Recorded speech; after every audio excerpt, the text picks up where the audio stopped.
Read a second time. I call the member for Boothby. Thank you, Madam Speaker. I'm very pleased to speak on this bill, and this is a bill which really does provide the money for the extra 450 gigalitres which were announced in October in permanent environment, water entitlements and infrastructure improvements. And there really are three elements at the moment that have been considered by the Parliament this year. Firstly, there has been the flexibility arrangements, allowing some flexibility for the minister to adjust the plan upwards or downwards, depending on the science. There is secondly the plan itself, which was tabled in Parliament. And there is thirdly the additional 450 gigalitres for infrastructure improvement. And I want to be on the record to indicate my support for all three of these things. My support for a sustainable Murray is not a new one.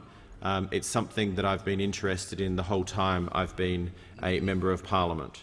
I've been through the Living Murray initiative, the National Water Initiative of 2004 and the Water Act of 2007 and the $10 billion package which was announced in January 2007. And where we are at the moment is really the culmination of a 6-year journey that started then with John Howard and Malcolm Turnbull. And the idea was to have a national management of the Murray Darling Basin and have this done by an independent authority, the Murray Darling Basin Authority. And I want to indicate my very strong support for that process and for that principle and the support that I've had since we came up with this in 2007.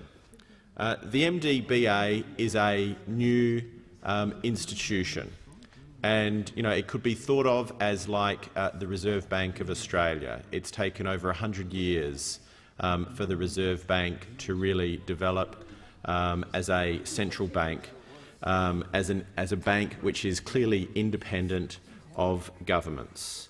And it became very clear as we went through the long 10-year drought that the old system of having the Murray-Darling managed by the states was not working and was not sustainable into the future. This bill provides $1,775 million over 10 years from 2014-15 for an account, which is the Water for the Environment special account.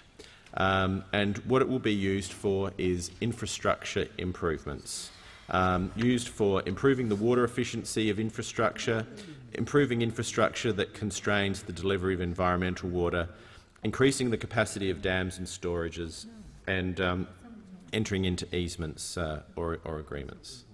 Now, in the electorate that I represent, in the seat of Boothby in Adelaide, some of the highest order issues that are at the top of people's minds are the issue of water security and also the environment.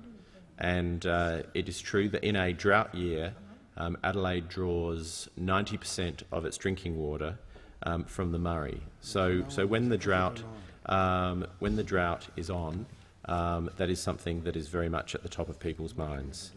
And certainly in the concern about the state of the lower lakes and the Coorong was something which very much was a talking point through 2007-2008.